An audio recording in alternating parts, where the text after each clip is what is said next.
Hi there, welcome back to my channel, or welcome if you're new here. I thought it would be fun to talk to you about all the books I read in September and October. There's actually a bit of construction going on outside. I hope you can really hear it, but if you do, I hope it doesn't bother you too much. I've read 2 fantasies, 5 mysteries, 1 horror, a literary fiction, and a non-fiction book. This is actually really weird for me because the main genre I read is fantasy, but September always gets me in the mood for some cozy mysteries, so I guess that's why they're on here. I think this might be one of the first times that there's actually a horror book on here, and it is definitely the first time that there is a non-fiction book here, but we will go through all of them in this video. This is a total of 10 books, with 6 read in September and 4 read in October. I will go through them chronologically and I will do my very best not to give you any spoilers, because if I really like the book, of course I really want you to read it, so it wouldn't make any sense to spoil it for you. I personally hate spoilers, so I will only give you stuff about the book that I don't consider a spoiler myself. So let's get into the first book. The first book I wanted to talk about is One Dark Window by Rachel Gillick. I have already talked about this book in a different video, but I still really wanted to include it and give some more of my thoughts on it. I actually gave this book a 4.25 stars. In this one we follow our main character Elspeth, who has been infected by the plague that has been outlawed by the king. Every person that is touched by the plague has to be terminated. Elspeth and her family have to pretend that she wasn't touched by the plague, because people that are touched by the plague normally gain special abilities that can be really dangerous. Unbeknownst to her own family, she actually did gain some abilities in the form of a monster that is living inside her head that she calls the Nightmare. The Nightmare lends her his powers when she needs it, but at a cost. Because every time he helps her, he is slowly taking over her mind. She is determined to get rid of the Nightmare and the plague. She meets a group of highwaymen who are also determined to get rid of the plague and the mist that has shrouded the kingdom. But these men aren't what they seem. This book was fine to me. I felt like not a lot happened. I wouldn't necessarily call it boring, I just wasn't as invested for some reason. I can't tell you what I didn't like about the book, I just didn't love it. The fall vibes are immaculate though. They are really good. The atmosphere is so autumnal. I did really like the magic system, which is based on cards called Providence cards, which are essentially some sort of tarot cards. There are only a couple of cards in existence, and the more powerful the card, the less there are of it. I especially thought it was interesting that everyone can use the cards, you don't need any special abilities to wield them. But every time you use a card, it asks for something in return. There is lore about why these cards exist and how they came to be, which made the world building really interesting to me. And I really like the ending, which why this book is still very highly rated. The ending was almost enough to make me want to read the next one, but I was just way more interested in reading something else, unfortunately. And I normally binge series or will never get to it. So I don't think I'll pick up the next one, but we'll see. If you think I should pick up the next one, then definitely let me know. Next, I read the entire Natural series by Jennifer Lynn Barnes, and I actually really enjoyed this one. The first one in the series is The Naturals. I also already talked a bit about this one, but I wanted to talk about it more in depth. This book follows Cassie, who is recruited by the FBI together with some other teenagers. This small group of teenagers is called the Naturals because they all have special abilities that are very useful for the FBI. Cassie is a natural profiler, which means that she can figure out someone's entire life by seeing what they wear, how they speak, and stuff like that. There are 4 more naturals: an emotion reader, a human lie detector, another one who is amazing at numbers and facts, who is essentially a genius, and another profiler. The series follows the naturals as they solve cold cases, but for some reason they also get to work on some active cases, which is quite dangerous because they are all teenagers. Every book in the series has its own plotline and story, but there is an overarching plot to the entire series that ties back to the disappearance of Cassie's mother. As the books go on, the cases get a little more complicated and a little less YA in my opinion. In this first one there's an active serial killer on the loose that seems to connect to Cassie's mother's disappearance. This is really fast-paced and interesting, and I can definitely see why it was so popular a while ago. I actually gave it 4.75 stars. The next book in the series is Killer Instinct. I can't say much about this book because it is the second one in the series, but this was actually my favorite one in the series. I gave it 5 stars. There are a couple of murders going on, and to catch the killer, they talk to a very well-known serial killer who hits a little too close to home for one of our main characters. As I said, I think this one is my favorite in the series. It gets a little more complicated, and I think the case is a little more interesting than the first one. The third book in the series is All In. This book takes our main characters to Las Vegas. Unlike other serial killers, this one uses different methods each time. The only thing the victims have in common is that they all have numbers tattooed on them. The beginning of the story was very intriguing. I was so invested in the mystery, but unfortunately this was my least favorite in the series, even though I still really enjoyed it. I still gave it a 4.5 stars. Sloane is one of my favorite characters, so I really liked learning a bit more about her. But this book went in a direction I didn't love, and this also resulted in me not being as excited about the next book in the series, so I was a little hesitant picking that one up.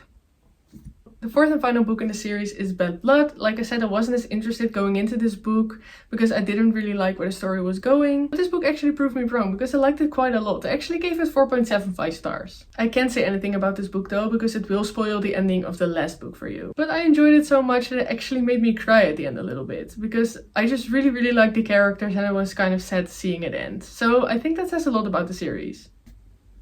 Next one I read was 12, which is a novella in the Natural series, and this one actually takes place a couple of years later when our characters are in their early 20s. This book is about a girl who the team rescued previously. This girl is convinced that there has been a string of murders going on that people have labeled as suicides, but she is determined to prove this isn't the case. To get the attention of her main characters, she threatens to jump off a lighthouse until someone listens. I thought this one was pretty good, but it isn't as highly rated as the previous ones in the series because I normally don't rate novellas that highly. But this one was a little different. I gave it 4.5 stars because I already knew and loved the character. So yeah, I really enjoyed this one as well.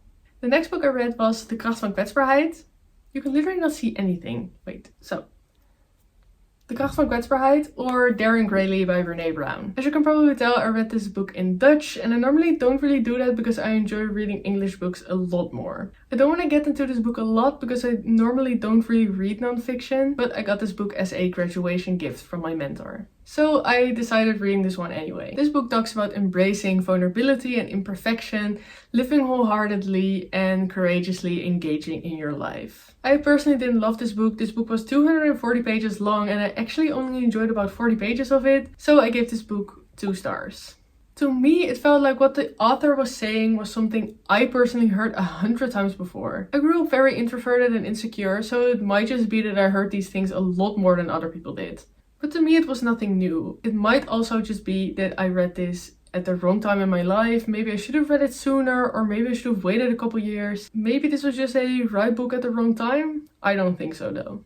It might really help you though. It has a great rating on Goodreads, so people actually really enjoyed it. I just unfortunately wasn't one of them. I also just think that non-fiction isn't for me. The only other non-fiction book I have read was On Writing by Stephen King, but that was more of a autobiographical book, I suppose. So maybe I should check more of those out, but for now I think I'll stick to fiction. This book actually put me in quite a reading slump, so I decided to read one of my favorites again. So the next one I read was Anxious People by Frederick Buckman. We follow a bank robber who decides to accidentally rob a moneyless bank. Once they realize their mistake, they try to run away and stumble upon an open house that is currently occupied by potential buyers. So the bank robber accidentally takes them hostage.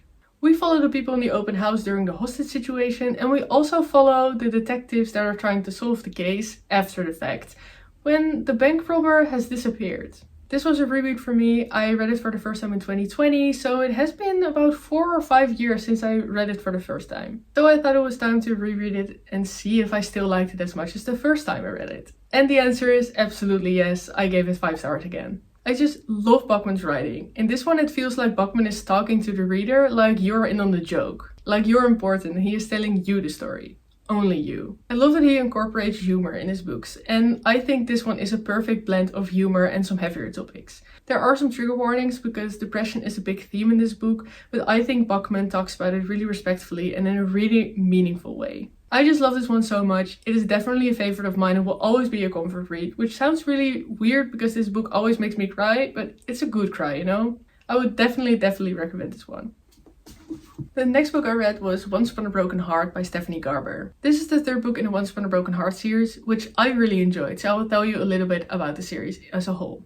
We follow Evangeline Fox. She has always believed in true love and happy endings until one day the person she loves is about to marry another. Desperate to stop the wedding, she makes a deal with the Prince of Hearts. In exchange for his help, he asks for 3 kisses to be given at a time and place of his choosing. But she soon realizes that this deal is more dangerous than she thought. A lot happens in the first 2 books, from vampires to mysterious apples and arches. The second one actually ends on quite of a cliffhanger and it picks up directly in this last book in the trilogy. I heard a lot of people were very disappointed with this book, but I actually really enjoyed it and gave it a 4.75 stars. I read the first 2 in the series over a year ago, so I was a little scared that I wouldn't remember a lot of things. But it was actually quite easy to get back into the world and I remembered quite a lot of things. The book actually also helps you to remember those things. The only critique I have with this book is that it didn't really feel like the end of a trilogy to me, if that makes any sense. It just feels like this could have been the second book, or there was supposed to be a book after this one, but I still think it was pretty good.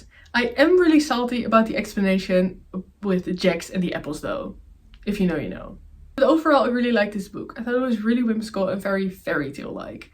It kind of felt like the books I used to read when I was younger, and that's actually a compliment because I loved getting transported into that world again.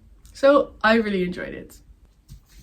The next book I read was Salem's Lot by Stephen King. This book is about Ben who used to live in Jerusalem's Lot, or Salem's Lot for short, but he left after a fire destroyed part of the town. Years later he returns as a writer to write a book about the town and something that happened to him when he was younger. This actually happened in the Marston House, which is a house on top of the hill on the edge of town that seems to loom there and is very mysterious. Years ago there was actually a double murder in the house. When Ben moves back to town, someone has actually started living in the Marston House.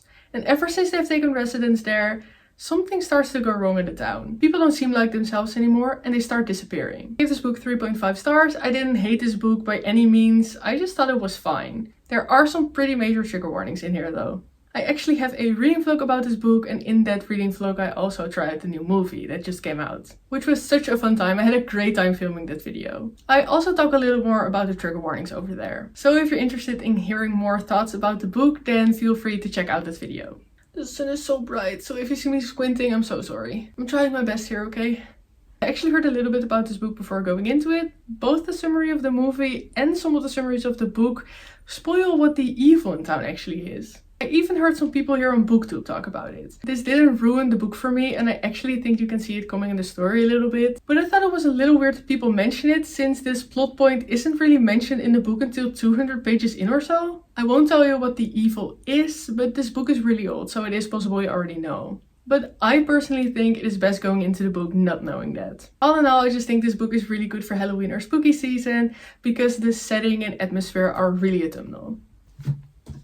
The next book is The Tainted Cup by Robert Jackson Bennett. I am actually in the middle of this one right now, so no rating as of yet. This book starts with a beautiful mansion where an imperial officer is found dead. He was killed when a tree spontaneously erupts from his body. We follow Dinius Cole. He is the assistant investigator to the eccentric Anna de Labra. We follow him as him and Anna try to solve the murder. There are enormous leviathans looming just outside the city walls. And when there is a breach, Anna and Din get summoned to the capital of the city, where they find out that the imperial officer wasn't the only one who died in a very mysterious way, and that the case might reveal more things that are going on in the Empire than they realized. This book was described as a Sherlock and Watson story, but make it fantasy, and I think that is a perfect description of it. And I think it is really enjoyable so far. I think it's very interesting that we follow Din, because he is more of a Watson in this story compared to Anna, who is more of a Sherlock. So I think it is really interesting that we follow Watson instead of Sherlock. The writing is beautiful in my opinion, and I just think the world building is so interesting. In this world, items and people can be magically altered. And Din is altered to have a perfect memory that is based on smell. So he uses vials with smells to remember exact moments and memories, which I just think is so cool. I also really like the plot so far, and I'm so curious to see where the book will go. I do think I might be in another reading slump following Salem's Lot, because I don't really feel like picking up a book and reading, even though I am thoroughly enjoying this one. But these are actually all the books I read in September and October. Do let me know if you read any of these, or just let me know what books you read recently. Thank you so much for watching. I hope you enjoyed this video, and I really hope to see you in the next one. Bye!